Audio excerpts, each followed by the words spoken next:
थेट जातोय बारामतीमध्ये, कारण की त्या ठिकाणी गौतम अदानी आता एआय सेंटरच्या उद्घाटनाच्या कार्यक्रमाच्या ठिकाणी पोहोचलेत. प्रीती अदानी यांचं स्वागत विद्या प्रतिष्ठान संकुलाच्या वतीने होत आहे.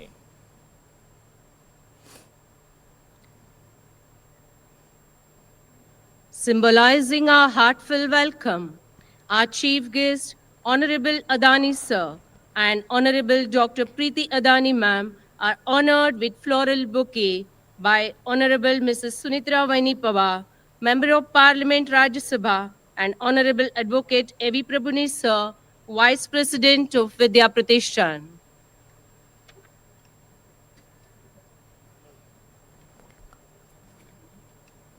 तर ही दृश्य आपण बारामतीतली पाहतोय. बारामतीमध्ये गौतम अदानी आता दाखल झालेले आहेत. काही वेळापूर्वीच उपमुख्यमंत्री अजित पवार आणि आमदार रोहित पवार त्यांना घेण्यासाठी विमानतळावरती गेले होते आणि तिथून घेऊन ते आता विद्या प्रतिष्ठानच्या या आवारामध्ये पोहोचलेत.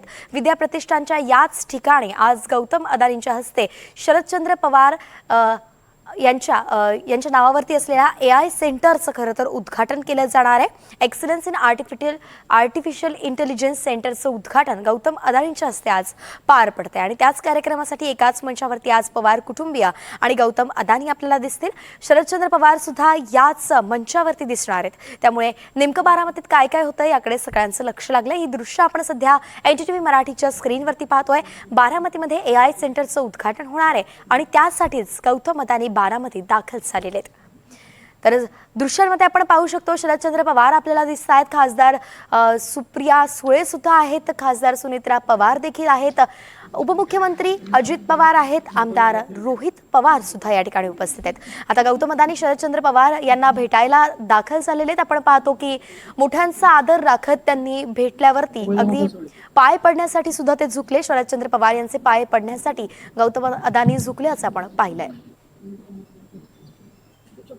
भारतीय संस्कृतीचं खरं तर या ठिकाणी त्यांनी दर्शन घडवलेलं आहे. गौतम अदानी हे भारतीय संस्कृतीनुसार शरदचंद्र पवार यांना भेटल्यानंतर त्यांचे पाय पडण्यासाठी ते खाली झुकले आणि त्यावेळी नमस्कार करून शरदचंद्र पवार यांनी त्यांना अभिवादन सुद्धा केलं. ही दोन्ही दृश्य आपण सध्या ही जी दृश्य आपण NDTV मराठीच्या स्क्रीनवरती पाहतोय त्यावरती आपल्याला दिसू शकतं की बारामतीत नेमकं आज काय सुरू आहे. बारामतीमध्ये आज शरदचंद्र पवार यांच्या एआय सेंटरचं इथे उद्घाटन होतं. देविदास राखुंडे आपले प्रतिनिधी आपल्या सोबत आहेत. देविदास, सध्याची काय ताजी अपडेट सांगाल? नेमकं बारामतीत आता सध्या वातावरण कसं आहे?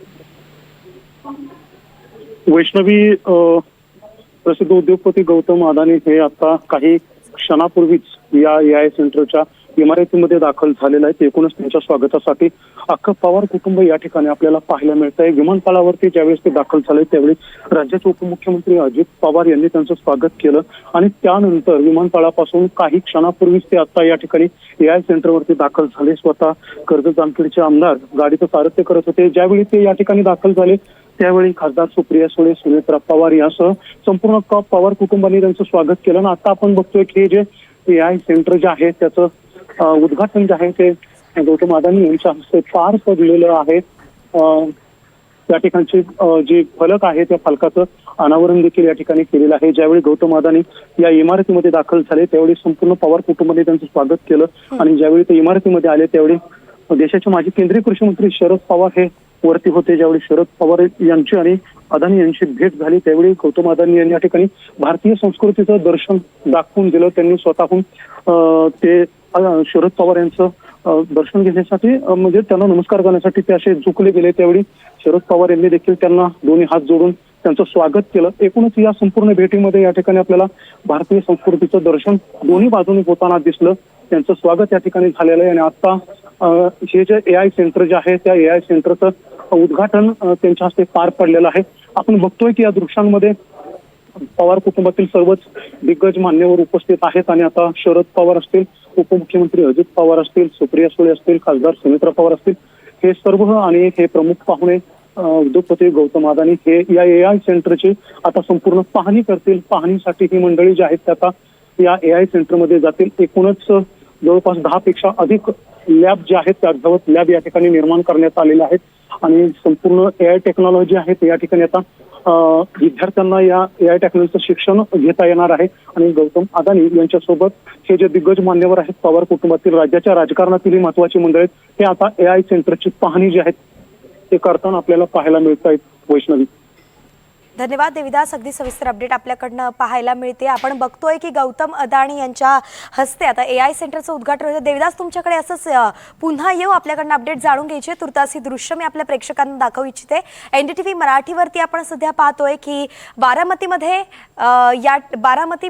Sharadchandra Pawar centre of excellence in artificial intelligence या सेंटरचं उद्घाटन होत आहे. पुन्हा एकदा देविदास यांच्याकडे जाऊयात. देविदास, अनेक महत्त्वाचे मान्यवर या ठिकाणी पाहायला मिळत आहेत.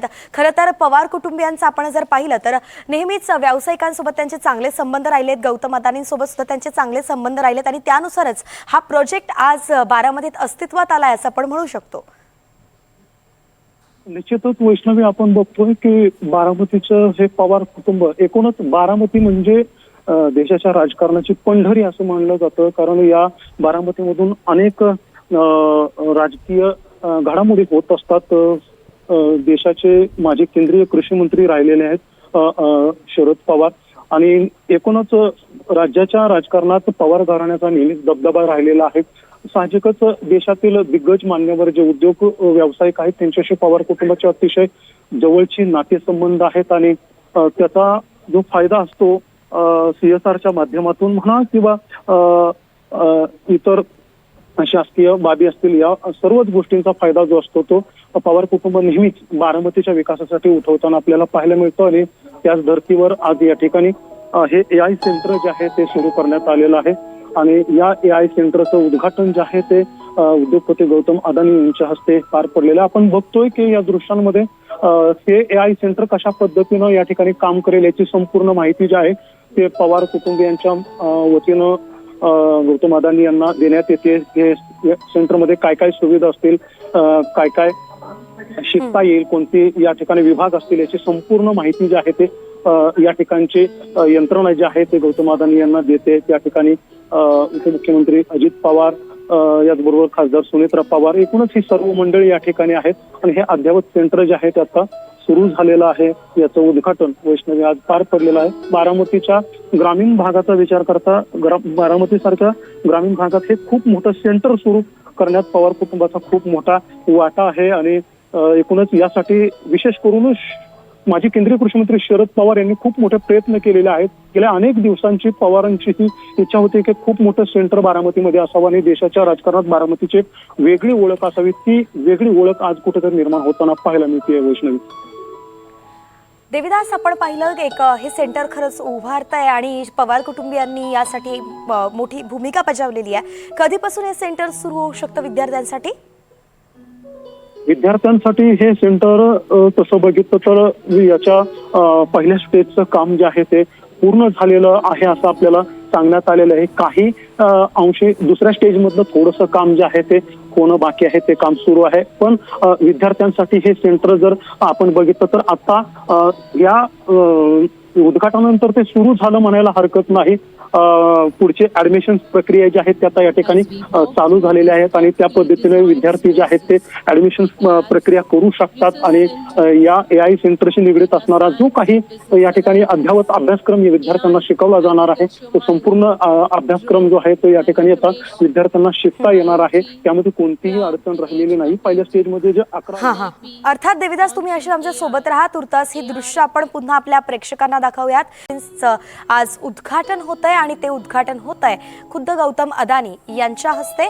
आणि आता ते उद्घाटन झाल्यानंतर आपण पाहतोय की विद्यार्थ्यांकडून त्यांना नेमकं सेंटर कसं असणार आहे, त्याचं काम कसं असणार आहे याचं प्रात्यक्षिक त्यांना दिलं जात आहे आणि समजावून सांगताना दिसत आहेत.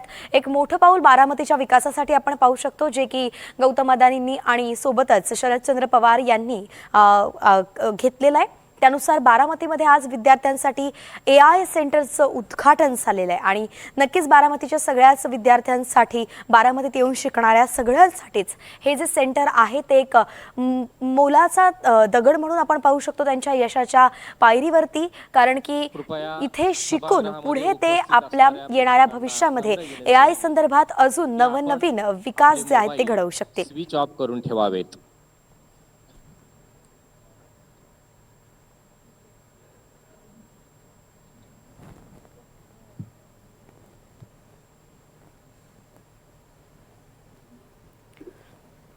तर गौतम अदानींच्या हस्ते एआय सेंटरचं उद्घाटन झालं. लाईव्ह दृश्य सध्या एनडीटीव्ही मराठीच्या स्क्रीनवरती आपण पाहतोय आणि हे सेंटर कसं असणार आहे, काम कसं केलं जाणार आहे, यानुसार विद्यार्थ्यांकडनंच इथे प्रात्यक्षिक दिलं जात आहे. विद्यार्थी समजावून सांगतायत गौतम अदानींना.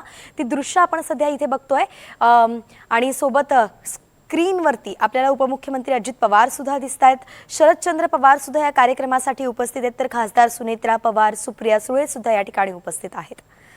एआय सेंटरचं उद्घाटन झालेलं आहे. बारामतीच्या विकासासाठी एक मैलाचा दगड म्हणून याला पाहू शकतो. बारामतीच्या विकासात हे एआय सेंटर अतिशय महत्त्वाचा असा वाटा उचलणार आहे, कारण की इथून एक नवीन पिढी, विद्यार्थ्यांची एक नवीन पिढी, भारताची एक नवीन पिढी एआय संदर्भात साक्षरता घेऊन बाहेर पडेल आणि त्यानुसार पुढील विकासासाठी सुद्धा, देशाच्या विकासासाठी सुद्धा आपला हातभार लावेल.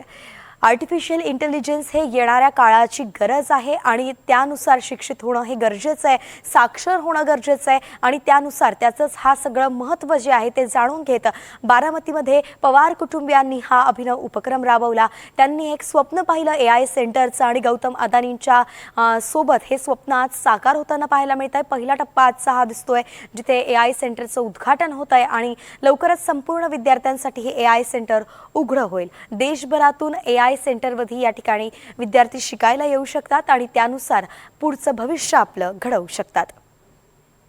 आर्टिफिशियल इंटेलिजन्सवरतीच पुढचा सगळा जमाना आहे असं बोललं जातं, कारण की आता आर्टिफिशियल इंटेलिजन्स सगळ्याच क्षेत्रामध्ये महत्त्वाचं झालेलं आहे आणि त्यानुसार त्यामध्ये प्रगती होत चाललेली आहे. ते शिकणं आपल्यासाठी गरजेचं आहे. जर पुढे चालून संपूर्ण देशासोबत एका पद्धतीनं स्पर्धा करायची असेल, भारताला एआयच्या बाबतीत त्यासाठी साक्षर होणं गरजेचं आहे आणि एआयमध्ये स्वतःला विकसित करणं गरजेचं आहे. त्यानुसार महाराष्ट्रामध्ये आज हे पहिलं पाऊल टाकलं गेलं आहे. महाराष्ट्रामध्ये गौतम अदानींच्या हस्ते एआय सेंटरचं उद्घाटन झालेलं आहे आणि त्यानुसार आता हे सेंटर जे आहे ते देशभरातील सगळ्याच विद्यार्थ्यांसाठी अत्यंत महत्त्वाचं ठरणार आहे, आवश्यक असं ठरणार आहे.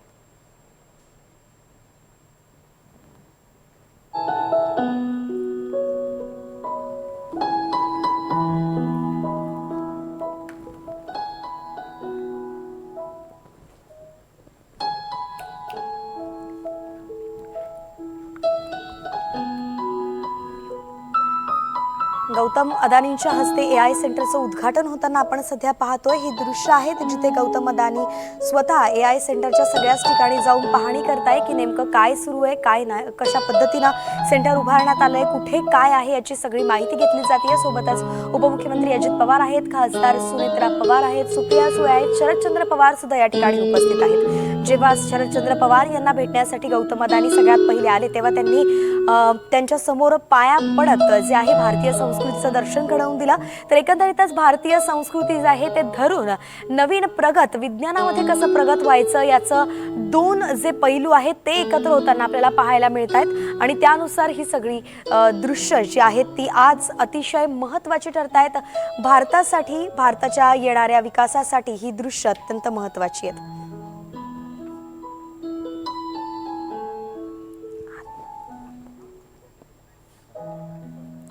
तर अधिक अपडेट्स जाणून घेऊयात. आमचे प्रतिनिधी राहुल कुलकर्णी आपल्यासोबत जोडले गेलेत.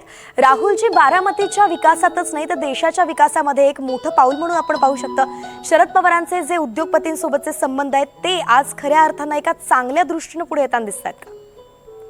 हे बघा, असं आहे की अदानी ग्रुपचा CSR फंड आहे, नंतर बाबा कल्याणी ग्रुपचा काही CSR फंड आहे. त्याच्या माध्यमातून आज जगात सगळ्यात ज्या गोष्टीची चर्चा सुरू आहे, आर्टिफिशियल इंटेलिजन्स, त्याच्या मदतीनं 11 लॅब करण्यात आलेले आहेत. काल मी पूर्ण त्या लॅबमध्ये जाऊन काय काय नेमकं केलं आहे ते लक्षात घेतलं तर लक्षात आलं की जनावरांच्या गोठ्यामध्ये सुद्धा आर्टिफिशियल इंटेलिजन्सच्या मदतीनं काही गोष्टी करता येऊ शकतात. ते जगामध्ये येत असलेली जी वेगवेगळी वादळं आहेत त्यापर्यंतचा अभ्यास किंवा बिझनेस मॉडेलचा अभ्यास, फॅशन डिझाईनचा अभ्यास, असं या 11 लॅबच्या माध्यमातून आर्टिफिशियल इंटेलिजन्स आणि डेटा सायन्सचा उपयोग करून एक अत्याधुनिक अभ्यासक्रम उपलब्ध करून देण्यात आलेला आहे. अगदी 2 दिवसाचा अभ्यासक्रम पासून ते 4 वर्षापर्यंतचा अभ्यासक्रम आणि आर्टिफिशियल इंटेलिजन्सच्या माध्यमातून महाराष्ट्रासाठी कृषी विषयक, व्यवसाय विषयक किंवा इन्क्युबेशन सेंटर विषयक काय करता येईल अशा दृष्टीनं हे सेंटर आहे. त्यामुळे ते केवळ विद्या प्रतिष्ठानचं आहे आणि पवार कुटुंबाच्या एका संस्थेने ते उभा केले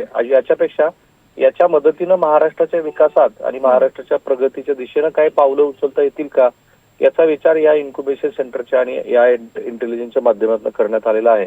त्याचं आज लोकार्पण होत आहे आणि त्यानंतर मग लगोलगच हा अभ्यासक्रम जे हौशी आहेत किंवा अगदी शाळकरी मुलं आहेत त्यांच्यासाठी तो उपलब्ध होईल. आणि विद्याप्रतिष्ठानचं तर आपल्याला माहिती आहे की शैक्षणिक क्षेत्रामध्ये त्यांनी उत्तम पद्धतीचे अभ्यासक्रम ऑटोनॉमस असल्यामुळे डिझाईन केलेले आहेत. त्या दृष्टीनं ही या आजच्या सेंटरकडे पाहिलं जात आहे. राहुलजी, आज महाराष्ट्रासाठी तर हे सेंटर अत्यंत महत्त्वाचंच आहे, मात्र भारतातील इतर राज्यांसोबत सुद्धा स्पर्धा करण्यासाठी आता महाराष्ट्राला या सेंटरचं अत्यंत महत्त्वपूर्ण पाऊल किंवा त्याला आपण म्हणू की त्यांचं योगदान असणार आहे असं म्हणू शकतो आपण. अर्थातच हे बघा, आर्टिफिशियल इंटेलिजन्स शासकीय पातळीवरती बरेचसे अभ्यासक्रम उपलब्ध आहेत, पण एखादं ऑटोनॉमस कॉलेज पुढाकार घेतं, त्याला एक कॉर्पोरेट ऑफच्या मदतीनं मोठं सेंटर उभा केलं जातं, तर भविष्यामध्ये ज्याचा आज सगळीकडे बोलबाला आहे. आता सुरतमध्ये एका इंजिनिअरिंग कॉलेजच्या विद्यार्थ्यांनी आर्टिफिशियल इंटेलिजन्सच्या मदतीने एक सुपर बाईक बनवली. किंवा आरोग्यविषयक क्षेत्रामध्ये 15 वर्ष आधीच लक्षात येऊ शकतं की कोणाला स्ट्रोक येऊ शकतो, कोणाला हार्ट अटॅक येऊ शकतो.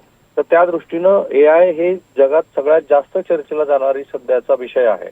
आणि म्हणून या सेंटरचा उपयोग महाराष्ट्रासाठी, इतर राज्याच्यासाठी निश्चितपणे केला जाईल.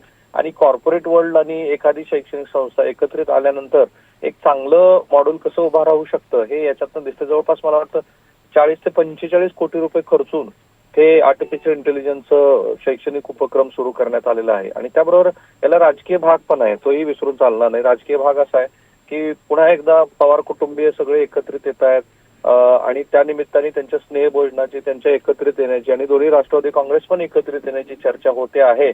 तर ती पण एक राजकीय घडामोड आहे या निमित्ताने. राहुल, खरं तर आपण ज्या पद्धतीने सांगितलं की राजकीय दृष्टिकोन सुद्धा याला आहे. बारामतीमध्ये दोन्ही पवार कुटुंबीय पुन्हा एकत्रित येताना दिसत आहेत. मात्र जर आपण बघितलं, जर राज्यासाठी अत्यंत महत्त्वाचा असा हा जर उपक्रम आहे, त्याचं उद्घाटन होत आहे, तर या ठिकाणी मुख्यमंत्र्यांना आमंत्रित करण्यात आलेलं नाही आहे किंवा त्यांना बोलवण्यात आलं नाही आहे, याकडे कसं पाहू शकतो?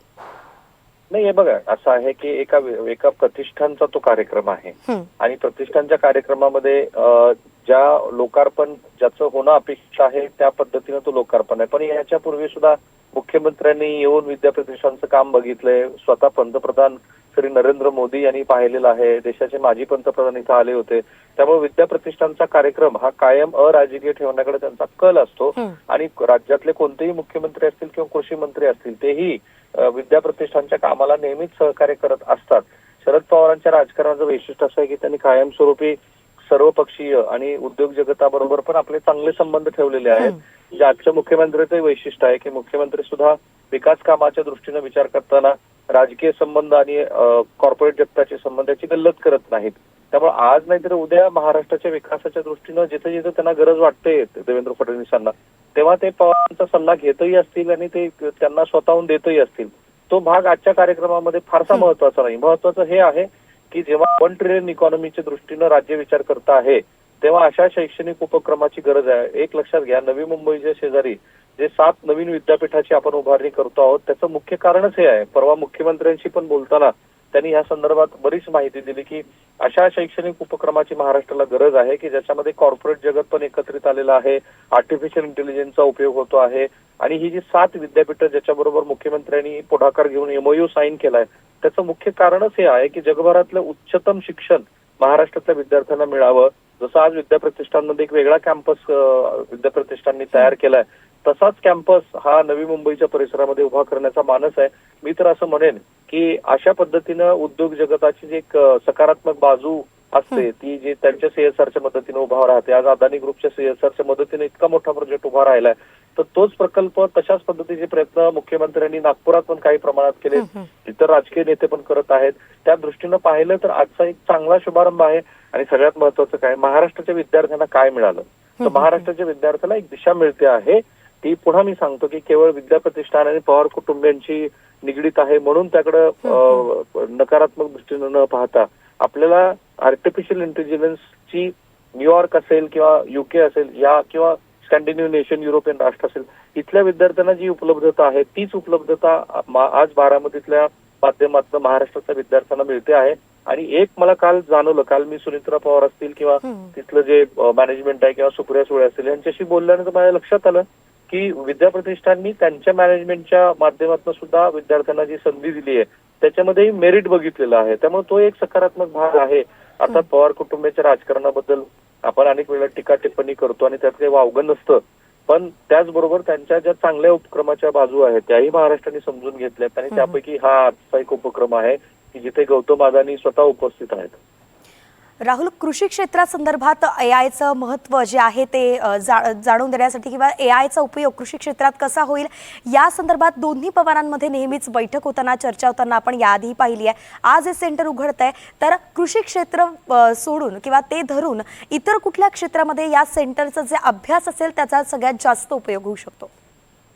सर्वाधिक उपयोग तर त्यांचा दृष्टिकोन आहे की ते कृषी क्षेत्रामध्ये व्हावा. कारण बघा, जनावरांच्या गोठ्याच्या व्यवस्थापनामध्ये म्हणजे जनावर जेव्हा खाली बसतात तेव्हा किती उष्णता आणि किती गॅसेस तयार होतात हे आर्टिफिशियल इंटेलिजन्सच्या माध्यमातून किंवा सिमेंट जर तुम्हाला देशी गायीचं संगोपन करायचं आहे तर सर्वाधिक दूध देणाऱ्या देशी गायींची DNA काय आहेत इथपासून ते बिझनेस मॉड्यूल. म्हणजे आता मी त्यांना 2 उदाहरणं विचारली की तुम्ही 2 उदाहरणं मला सांगा, तर त्यांनी मला सांगितले एक फॅशन ग्रुप आहे की ज्या फॅशन ग्रुपचं बिझनेस अनालिटिक त्यांनी केलं. त्याचबरोबर क्वांटम फिजिक्स असेल किंवा क्वांटम AI असेल त्याच्याबद्दलची एक वेगळी लॅब आहे, व्हर्च्युअल लॅब आहे, 3D प्रिंटिंग आहे. त्याबरोबरच जगभरामधल्या नैसर्गिक बदलासंदर्भात आता हवामानासंदर्भामध्ये शेतकऱ्यांना तातडीने किंवा अगदीच शेतकरी कशाला ज्याचा रिफ्लेक्शन शेअर मार्केटवरती पण येतं, तर अशा हवामान बदलासंदर्भात किंवा हवामानाचे प्रिडिक्शन संदर्भामध्ये 100% अॅक्युरेसी देणारे अनेक मॉड्यूल इथं तयार करण्यात आली. आता मी मगाशी म्हणालो की वादळाचा अभ्यास, तर अरबी समुद्रामध्ये आणि हिंद महासागरामध्ये जी वादळं तयार होतात त्याच्या वारंवारिता इथे तपासली गेली आणि अॅक्युरेसी 99% आहे. म्हणजे लँडफॉल जेव्हा होतो, आपल्याला आठवत असेल ते कोकणामध्ये जेव्हा लँडफॉल झाला होता तोक्तेचा, तेव्हा किती हाहाकार झाला होता. लाखोच्या संख्येनं लोक अफेक्ट झाली आणि त्यांची स्थावर मालमत्ता बाधित झाली होती.